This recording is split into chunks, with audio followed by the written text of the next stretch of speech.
NBA free agency starts in one day. The Pacers will finally use their resources, whether that's cap space or not. What will they do with Malcolm Brogdon and Miles Turner? What direction could they take in free agency? Should they go for it? Maybe ease off till next summer? We'll talk about it all today on the Locked On Pacers podcast. You are Locked On Pacers, your daily Indiana Pacers podcast, part of the Locked On Podcast Network, your team every day.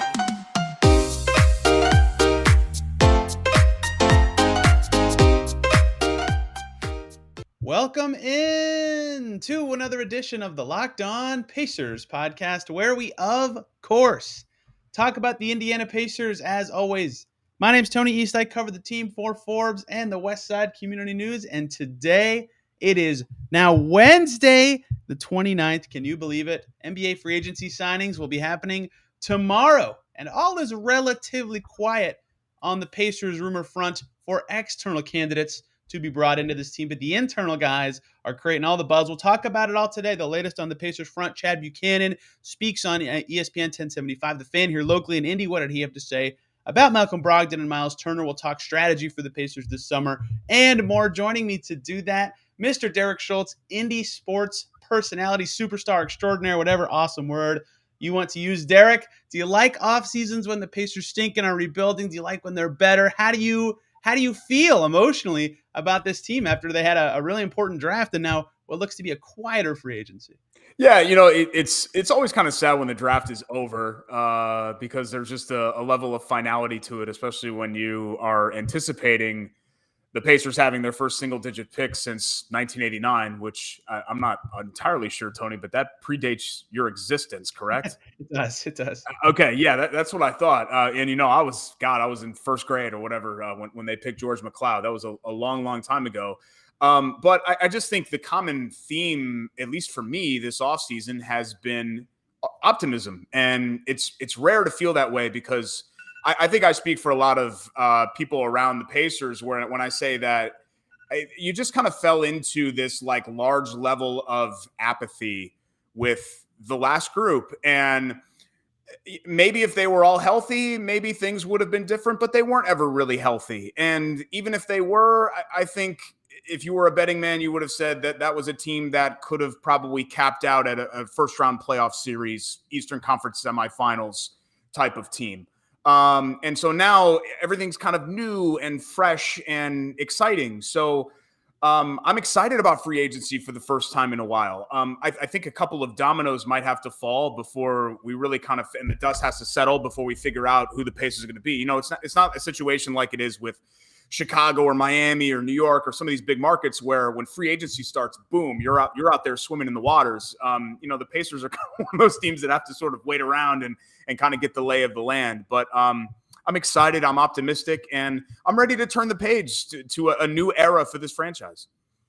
Yeah, it's weird because usually the offseason for my seat is, okay, let's really cover these free agents, then like sprinkle in some draft guys. Who could they pick? And this year I'm like, okay, everything is about the sixth pick, and then we'll deal with that offseason part once that's done. It's so unusual for the Pacers, and Mathurin was a lot of people's fave, media types, fans, whatever. So everybody's optimistic from that, and now they have another chance to add players. It's kind of like a perfect cycle of like optimism and timing for this franchise. So it's going to be really fascinating, and I agree with you. There'll be some dust settling stuff that has to happen. Kyrie Irving doing what he did yesterday, actually very helpful for the dust settling process. But as the Knicks continue, they made a trade about 20 minutes before we started talking to clear money for Jalen Brunson. That seems to be another dam breaker that will happen in the NBA. So let's talk about what actually happened today in Pacerland. Chad Buchanan, the GM, spoke on 1075 to Jake Query, who you talk to all the time on the Query and Schultz show, and Kevin Bowen about the Pacers. They were talking about a myriad of things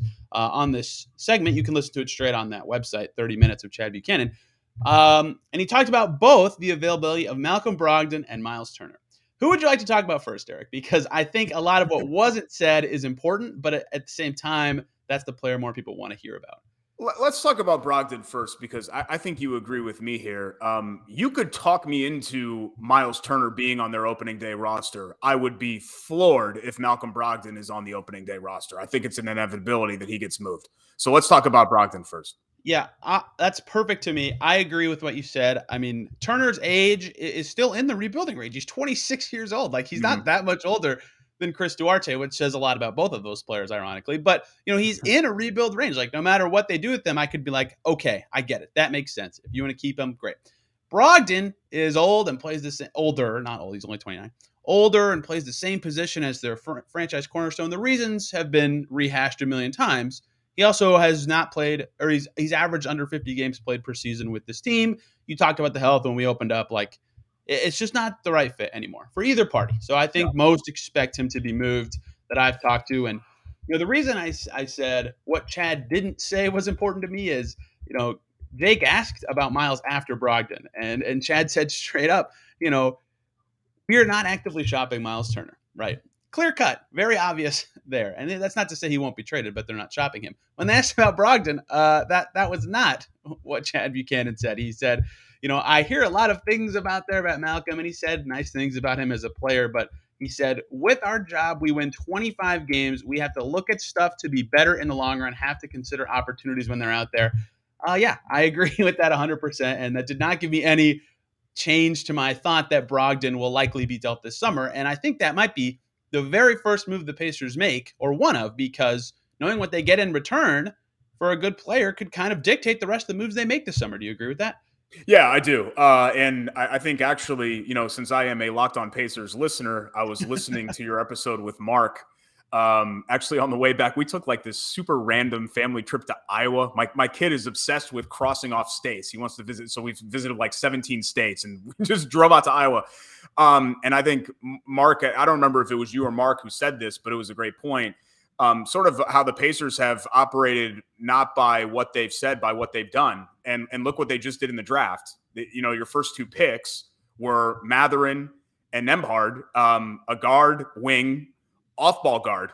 Basically the two things that Malcolm Brogdon plays. And you look at the depth chart right now at guard. I mean, something's got to give. They're not going to carry all of these guys in the next season. So, Chad Buchanan or Kevin Pritchard or anybody else doesn't have to come out and straight say, yeah, you know what, we're looking to trade Malcolm Brogdon. I think the writing is just on the wall with everything that they've done. They are already prepared for life after Malcolm Brogdon, just with the moves that they've made so far. It sucks, Tony, because I actually, when they made the deal, I was in favor of it. Like I thought it made a lot of sense, and you're aligning your core pieces all kind of in moving into the prime years. Like it made sense to me. And his leadership and his personality. Like I have nothing against Malcolm Brogdon as a person. I think he's a good dude. I think he's a smart dude. But it's just so hard in this league. And Brogdon's not the only guy like this. It's so hard to have your eggs in the basket of a guy that is rarely available. And if you're going to get 40, 41 games out of somebody, 50 games, that's not enough for a frontline piece. And this isn't something that just popped up. Victor Oladipo wasn't an injury-prone player until he ruptured his quad. And then, it was kind of like this. It was a sliding scale. Brogdon, this has followed him around forever, feet and everything that he's had going on during his career, where it's just constant. There's always something that's happening with him.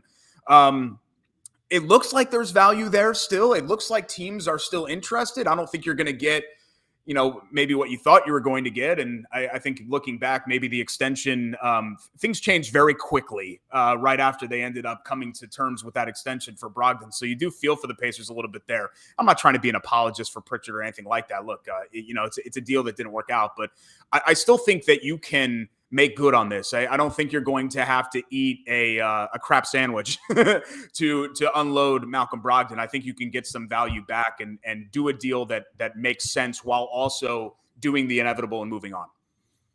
I actually did a whole podcast like, hey, I think a Brogdon extension makes a lot of sense before they did it last summer because they were trying to be good. They lined his timeline up with Carlisle's deal, with Sabonis' deal. Like, it made sense to do it. This season was just so bad that a lot of the stuff they did looks bad because they had to change direction so fast. And when it all happens quickly, you're kind of stuck in between with like some good stuff and some young stuff. And now you're like, oh, this deal looks like crap because it doesn't fit what they're doing. Yes, that is true. It is bad now given their team context. But at the time, it made sense, which I think is kind of lost in this discussion. And that's why I think he could still have value to other teams. Like if he can be a 3-year guy for another squad, who thinks they're going to be good. That's helpful. Now, who is that team? I don't know. Maybe he's not the very first move the Pacers can make, because usually the trade market and free agency is some team that goes, oh crap, we thought we could sign this guy or this guy, and we didn't. And so then they pivot to trades.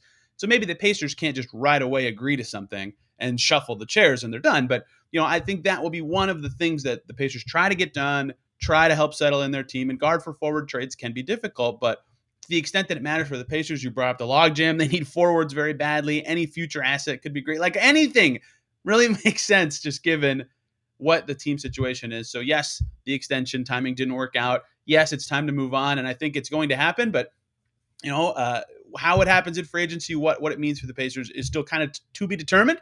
But I think it's going to be something that they get done pretty early on in this period. Can I ask you? There was a lot of speculation about him essentially going for like one of these late lottery picks, and I thought to myself, really? Like, would a team actually? And of course, that didn't end up happening. I guess I didn't. And you take all this stuff with a grain of salt, right? What you end up seeing out there, but kind of given where the trade market was and the return for Grant, et cetera, I just didn't know how realistic some of those rumors were. For maybe the one that made the most sense to me was something like Charlotte, and I guess that would have involved Turner with the Hayward deal. Where you're kind of saying, hey, here's the contract that we don't really want anymore. Let's take the contract you don't want anymore. And then and there's some picks involved there. But, some of the Brogdon stuff surprised me that they were talking about, like, Washington's pick or something like that. And I thought, I think they'd be crazy to do that deal. Pre those rumors, I always kind of said I think his value is a little higher than Karis LeVert's. And when LeVert got dealt, the expected thing for that return was like the 21st-ish pick, and then the Cavs season totally torpedoed. But, so I kind of thought like what you said, like in the Hornets range. So when those kind of, whatever you want to call those, came out about Washington, New York, my thought was kind of, well, okay, maybe the matching salary will suck. Like maybe Kemba Walker and whatever other crappy Knicks contract is in there, and then that makes sense. But, sure, I get why that didn't happen, especially given with what the Knicks did now and stuff like that. But yeah, I never thought his value was just like straight up a good lottery pick, but not too far behind that. But we'll see. I think the team that acquires him, their situation and their context will be important. And it's going to be a team that's going to say, hey, we think our training staff is the one that can fix this, as every team in the league has always That's what all teams do. Yeah. Hey guys, let's take one short little break really fast so I can talk to you about Sakara. Feeling your best starts with what you eat, and Sakara helps you live a healthy, balanced lifestyle and truly enjoy it. With delicious, plant-rich, transformational nutrition that builds a foundation for living in your best body. Now is the time to seek wellness, joy, and abundance in all areas of your life, starting with what you eat. And with Sakara, you get nutrient-dense meals, snacks, and supplements that nourish your body without ever sacrificing taste or quality. Looking and feeling your best shouldn't mean deprivation. Instead, choose joy and abundance with Sakara.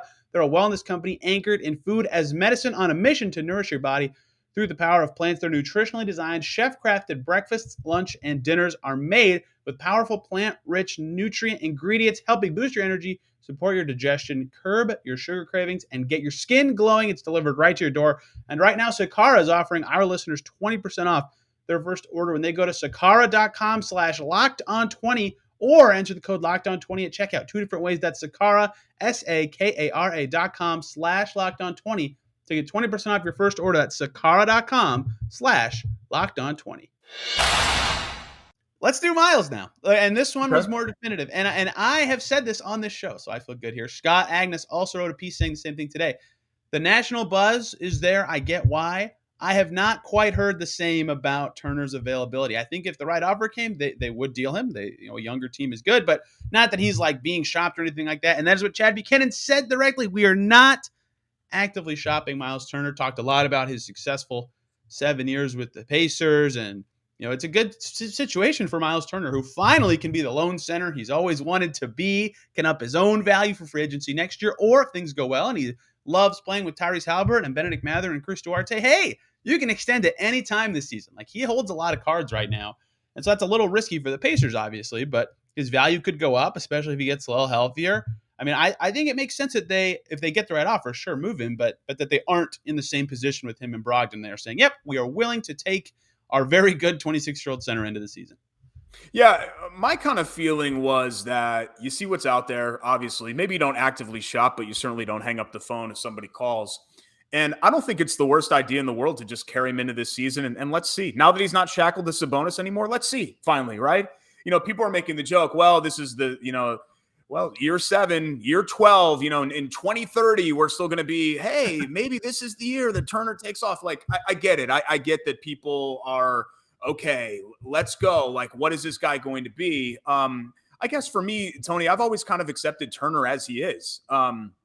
I feel for him in a way because I think the context of his career changed drastically when he was thrust after 1 year or 2 years, I guess, into the Paul George situation where, George wants out and then suddenly by default, he's the next guy. So it's like, oh, hey, it's Miles Turner's team now. And then, obviously it ends up being Oladipo's team for 30 seconds. And then it ends, and then it goes on and on and on. So I've always thought that Turner is a perfectly capable and valuable NBA player, but I think some people have always just kind of held on to this belief that since he didn't become like instantly the franchise player, or really ever the franchise player for them, that he's some sort of a failure. He's always been on a very team-friendly contract. Like Miles sometimes has to put his foot in his mouth. I think he's overly defensive and sensitive, particularly on social media, but like for the most part, I think he's represented himself well, and he's been a good player. So, part of me, even though I'm fully on board with moving on from Turner, if they decide to do that, part of me is still, I have like this little tiny blip of curiosity. Hey, what if just this really takes off without Sabonis in this offense and Halliburton and some of the new pieces around him compared to what was around him before? I don't think that would be the worst thing in the world if we still saw Miles Turner in a Pacers uniform in November. Yeah, I do feel bad that expectations changed his career the way it did because you're right. Like right when PG got traded, he was 14 and a half points a game guy sophomore year or second year. I've been too much draft stuff. I keep saying sophomore and freshman. Yeah. After his second year, 14 and a half points a game, started 81 times. Everyone's like, this guy's great. And Vic was just amazing. No fault of Miles. Vic was so good and needed the ball. Like his usage barely changed from year 2 to 3. So like everybody expected him to be better, but it didn't make sense for him to have the ball more. Like it all made sense to go the way it did. It just expectations sort of made the context of what he was doing and how he was getting better, just not seem like the right thing, even though it was, I think, every step of the way. And then Sabonis obviously just came out of nowhere and ascended into all-star status. But yeah, he hasn't been the lone center outside of second units for 4 years now. So it'll be interesting to see how he settles in if he's still on the team come opening night. I think that makes a lot of sense. And especially because I like Isaiah Jackson. I think he's going to be good. I'm like the only person left who thinks Goga's still a rotation level NBA player. But either way, those two guys aren't like ready to start to me, right? So like one more year could be good for both of those guys coming off of the bench and growing a little more. So even that for the Pacers is another like, great, we have a bridge option even in a rebuild to go from this team to the next team. Yeah, I just don't think barring injury, Turner's value is impacted at all by hanging on to him for a little bit longer to see what's there. I mean, I think there's always going to be a market for Turner. Because he's the guy that you can plug in anywhere and play because he has rumors for 6 years. Yeah, well, yeah. So that's kind of where I am with the situation. But I do agree with you that you have a couple of other bigs that just aren't quite ready yet. So it makes a lot of sense to bring him back, and I guess at the same time sort of see what you have. But again, if you get a deal, you don't even need a blow your away deal, just a deal that makes sense. Take it. Because I think both sides could really benefit. I'm kind of talking out of both sides of my mouth. Yeah, keep Turner, but hey, both sides could benefit with a change of scenery. I'm open to whatever they do there. I think Brogdon, going back to our conversation, is a guy that you said it. The fit doesn't make sense anymore for either party. It's time to move on. So sans the trade, sans those big two names that will probably be the biggest names for the Pacers throughout all free agency over anyone that they could sign. What do you feel like is the biggest storyline for this team heading into free agency? Because I have my own, but I want to hear what you think from the Pacers' perspective is the biggest thing to monitor in this free agency period. Well, now that you have the cap space, third most, we know the Pacers aren't kind of the type of team that throws out big contracts.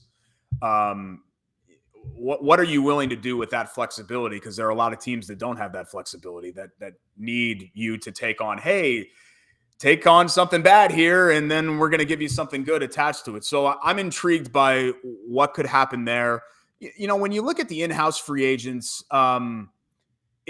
there's not like a must sign on that list. I don't know about you, but with the Smith situation, I just feel like, okay, it's a foregone conclusion that somebody's going to be able to pay him more money. So I'm not even looking at that. And maybe I shouldn't write that off. You're more of the cap guy than I am. And I feel like you have a better handle of what somebody like Jalen Smith is worth. But to me, on the open market, I feel like he's going to be worth more than what the Pacers are capped at in signing him. Yeah, I think so. But for him, I think, like, obviously money is going to be important, but I think his agency will go to whatever team is offering him a deal and say, what's my role?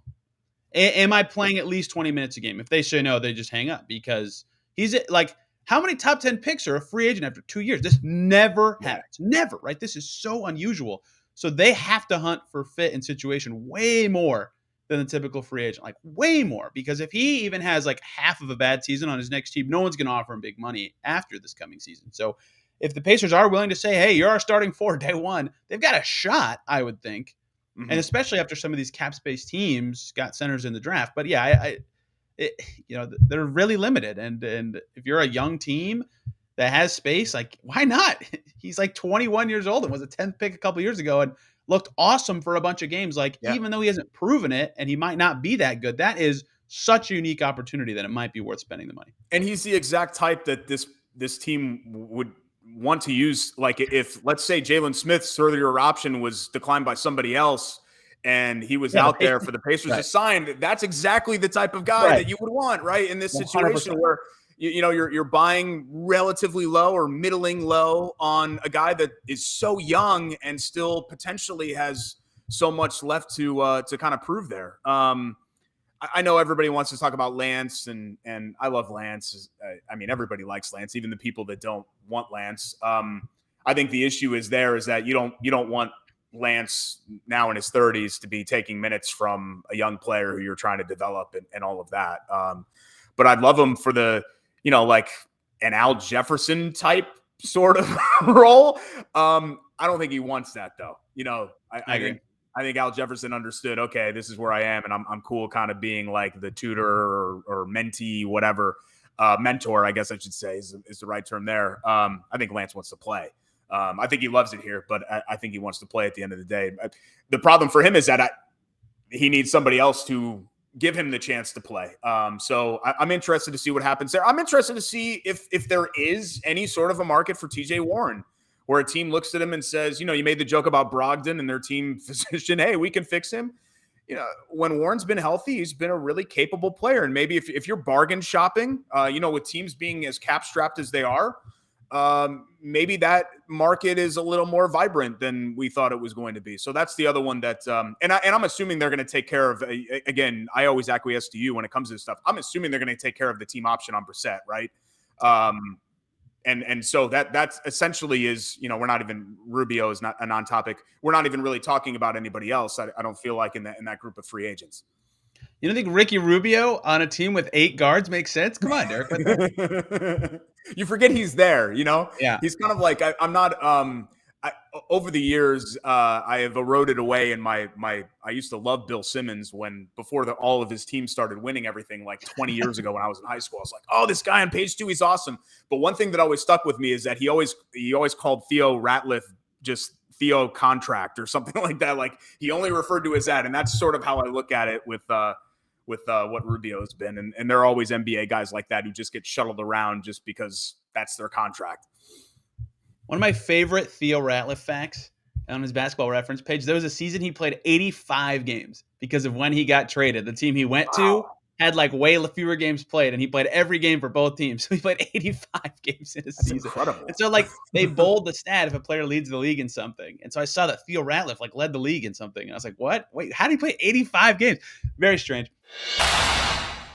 One more break here, guys, so I can really quick talk to you about BetOnline.net, your number one source for all of your betting needs and sports info. You can find all the latest sports developments, league reviews, and news, including this year's NHL playoffs. Congrats to the Avs, Major League Baseball, fighting, overseas sports. They've got everything there at BetOnline. They're your continued source for all of your sporting wagering information, including live betting. They've got esports and scores all in there. And betonline.net remains the best spot for all your sports scores, podcasts, and news this season. They're the fastest and easiest way to check in on all your favorite sports and events, including MMA, boxing, golf, the ones I just named. Head over to that website today. They've got NFL lines up for opening weekend already, including the Colts in Houston, favored by 8 points. If you can get that line at betonline.net, or you can go to use your mobile device to learn more about the trends in the action at betonline.net, because BetOnline is where the game starts. So when I zoom out and look at the Pacers free agency, my biggest storyline, you kind of hinted at it, is are they going to, I have to say this correctly, are they going to go get stuff they want and spend money on stuff they want, or are they going to take other people's crap and use and get big pieces? Like, I'm just naming this player because his contract is big, not because I'm saying this makes sense. Tobias Harris makes an F ton of money in Philly, right? Could the Pacers say, hey, here's Buddy Hield, we'll take Tobias Harris and a nice first-round pick or a nice young player or something like that, right? Those sorts of deals make a lot of sense for rebuilding teams. Sure. Right? The Pistons have done a bunch of them this summer already. They've done 2 already. Free agency hasn't even started, right? Those sort of deals make a lot of sense for rebuilding teams. We've never very rarely at least, seen the Pacers this low on the rebuilding totem pole. Will they be willing to take that sort of strategy, or would they rather say, all right, we have the resources now, let's get guys that we like and we think fit the situation? That is my biggest storyline for this free agency, because I don't know what Pritchard is like in this situation. I really hope that's what they do, because as much as ownership may not want it, I think they know that's the best thing for them going forward. You can't just look at what happened last year and be like, okay, we did it. We tanked one time. All right, cool. We got the number 6 pick. All right, let's go get into the play-in round. No, you know what I mean? This needs to be an offseason where you're thinking about 2024 or at the very least, if you want to, 2023, 24, the next season. And beyond. You can't be thinking about, okay, let's get back into the 35 to 40 win range. So I do think and hope that is going to be their approach. And I think those deals make a lot of sense, where you're taking on something bad to get a pot sweetener in return and a future piece, or even somebody that can come in right now. Like I'm not necessarily against win now players if they make sense for the future. And I'm not talking about Harris in that sense, but I'm talking about if you took a bad contract and they attached a younger player with that as a pot sweetener, I'd be totally down for the Pacers to do that. I think that's absolutely 100% the right approach to take. You don't want to do this forever. You don't want to be the Kings, or I guess they're starting to figure out finally now, but the last 10 years of the Pistons has basically been this. And remember, they brought in like Ben Gordon and Charlie Villanueva, one of those offseason. And you're like, oh my God, like what the hell are you doing? I don't think the Pacers are going to go down that road. I don't either. Look, the Memphis is obviously like a grand slam success story, but they did it for like 3 summers in a row. They took bad deals. They were like, yep, sounds good, we'll take them. They still did it last summer, and then they ended up being the 2 seed. Like it clearly works if you're willing to commit to it for a while, which is always the hard part. But if they are, even one summer is such a big step forward to get those extra assets, as long as you're willing to pay the guys. That's my number 1 free agency storyline. Are they willing to do something like that? And number 2 for me, how the hell is this team going to get a forward? I mean, O'Shea Brissett is a forward, yes. And then, man, Terry Taylor maybe is a forward. He's maybe a center. Isaiah Jackson's probably a center. Maybe he can play forward. Chris Duarte, I guess, could start at the 3. I mean, everybody they put in their forward rotation right now is more natural in another spot except for Brissett. How do they get someone at this spot? Kendall Brown, I guess. They just picked him. They got to get, even if they take on some crappy money in other deals, they got to somehow get somebody who can be a 6'6" to 6'10" body at the 3 or the 4. Yeah, and you look around in free agency, and it's there's not a lot there, and even the guys you would be interested in, somebody like Bridges. I saw the comments today from Charlotte that they don't want to let him go, or RFA. So you have to, those aren't one of those things where there's another team involved, and you can't just brack up the Brinks truck and make that a guarantee. So I'm kind of with you. They more than just talent, even they just need bodies to fill out a depth chart at that spot. So I really don't know how they address that situation. You hope that something like that happens with the Brogdon deal, maybe with something that you take back, or, maybe the bad contract that you take back is a player that fills that role, at least temporarily. So you can at least put him out there on the floor. I'm not sure, because I don't know how they do that. I mean, free agency, they can get some bodies in there, but like guys that they can actually give real minutes to, that's going to be a real challenge to find that. Cause I've just been sifting through the free agents and I'm like, there's just not a lot there. It's a bad year to have space, certainly. Yeah. Unless you can get Miles Bridges, and like I get why they would do that. You know what I mean? Like he is good.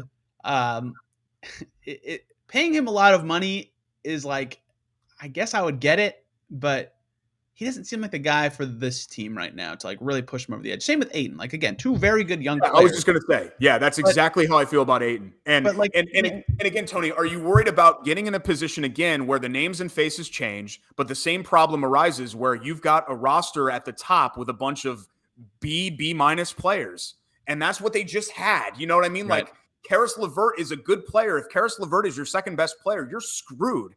You're not going anywhere with that. I love Sabonis. If Sabonis is your best guy, you're not going to be. That's not a championship team with Domas as your best guy, and that's what you kind of worry about with Ayton or Bridges or some of these other guys where you're changing out Brogdon and Turner and Sabonis and LeVert for guys like that. I mean, I still don't even know, and I don't think we're ready to have this conversation yet. We need more of a sample size. I'm still not 100% convinced what Halliburton's ceiling is or how high it goes. That's another guy that, I would like to think that he's a franchise level player, but I don't know that yet.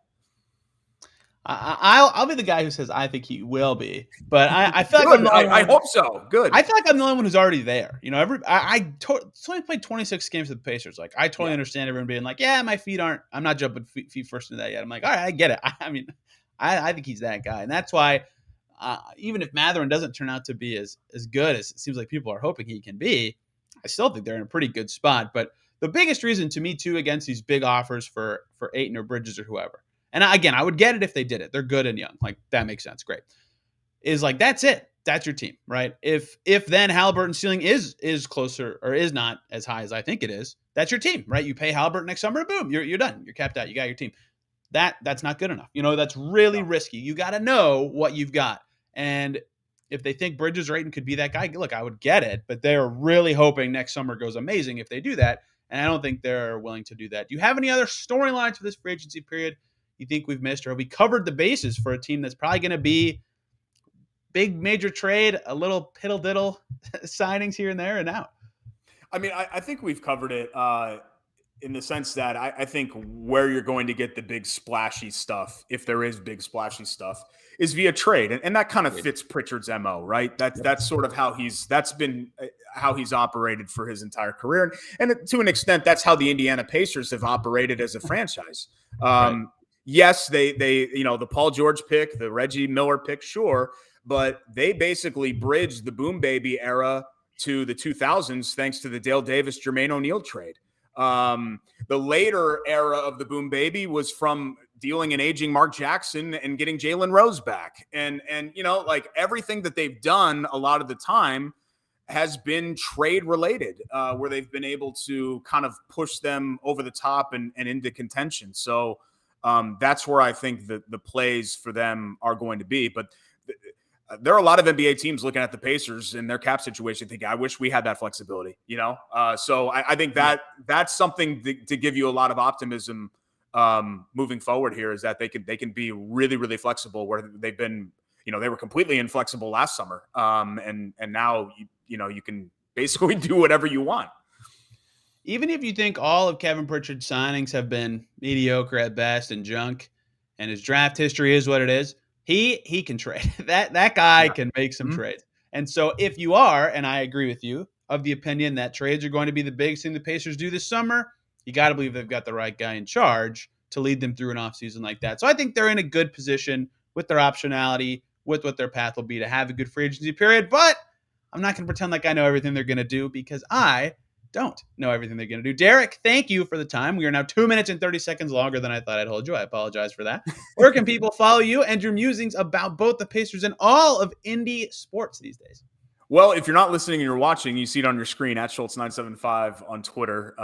That's like my right arm, so that's the best way to hear everything that I've got going on.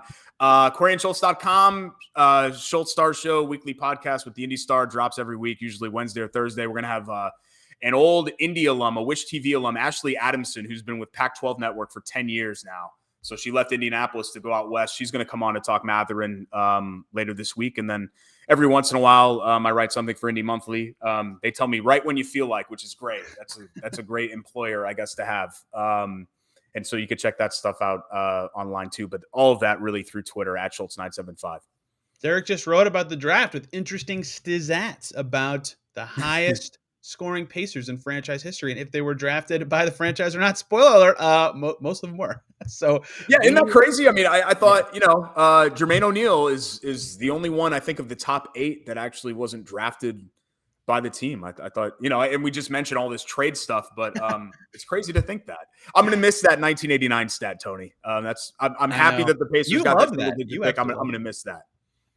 Well, hopefully I guess Smiths went too, right? They need to get like the 5th pick next year, so I can be like, oh, it's the highest since 1988 again. Yeah, there you go. Yeah, they haven't picked top 5 since the 1980s, right? There we go. That's our pivot. Thanks everybody. If you made it this far for listening, we'll be back tomorrow, of course, picking up the free agency scraps, talking about what the Pacers decided to do with those Shea Brissett, because we will find out today. If you want more on that, go back one day of podcast for more information on that. You can follow me on Twitter at TEastNBA or yell at me for saying stupid stuff, as I usually do in this podcast at Locked On Pacers. Have a great day, and we will see you guys tomorrow.